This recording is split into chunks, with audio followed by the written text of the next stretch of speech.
When I first got introduced to Malcolm X, it was the movie, actually. Who's seen Malcolm X, the movie? Amazing, amazing performance. To play Malcolm X, I mean, massive credit to Denzel Washington. That is not an easy role to play, and boy, oh boy, did he do it well. I read the autobiography of Malcolm X, and I realized, oh my God, if I had been born black in America, holy shit, I would probably not be someone Whitey would want to know. And if you wanted to spout off to me, motherfucker, you know, you call me nigger, you fucking want to look at me like a nigger? Seriously, we got a problem.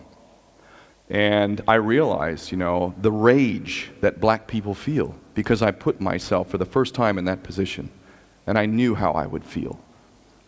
And I started to develop a real respect for the horrendous experience that black people continue to go through. Just because they're reporting these stories of black people being executed now does not mean it's some recent wave. This is normal.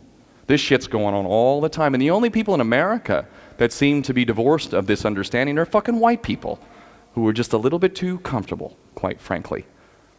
Because if you get pulled over in America, you could be a doctor or a lawyer or whatever, but if you get pulled over in a nice car in America as a black man, you're a fucking nigger in the eyes of many cops. And they have guns. And I've nearly been shot dead by a cop, more than once. God, the universe, whatever, shine down on me. I haven't, and it didn't happen, but that's as a white tattooed guy, not as a black man with an attitude. A black man with an attitude ain't gonna last long in America. And how many black people are in prison who are completely innocent, who are men who stood up and said, fuck you, and did the right thing? Who knows? There's no way to know that figure. Malcolm taught me something that I was oblivious to before. I read the book, Bury My Heart at Wounded Knee.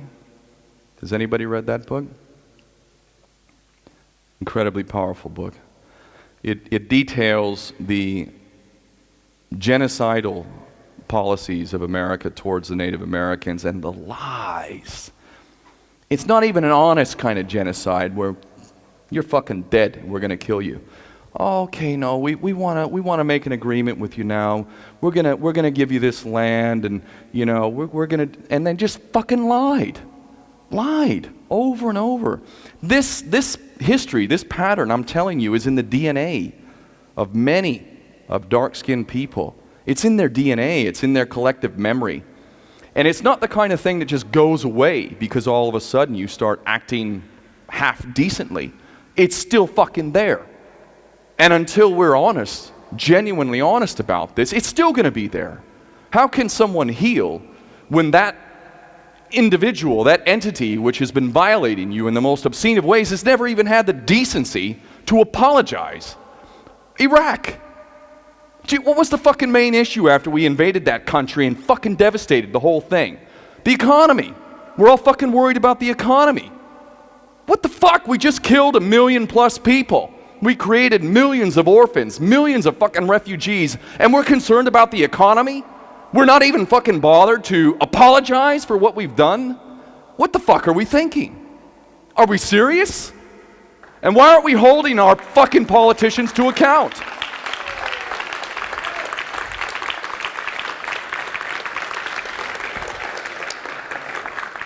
If I was Iraqi, if I was born and raised Palestinian, I'm honored to be a Palestinian citizen. I'm as close as you get to being a naturalized Palestinian citizen, and boy, oh boy, am I proud of that.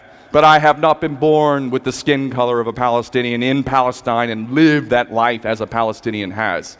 If I had been born in Palestine and had to endure that kind of injustice with my loved ones being threatened or killed or fucking tortured, I can assure you, I would be involved in violent resistance without a fucking doubt. No way would I sit by and allow that shit to happen. No way.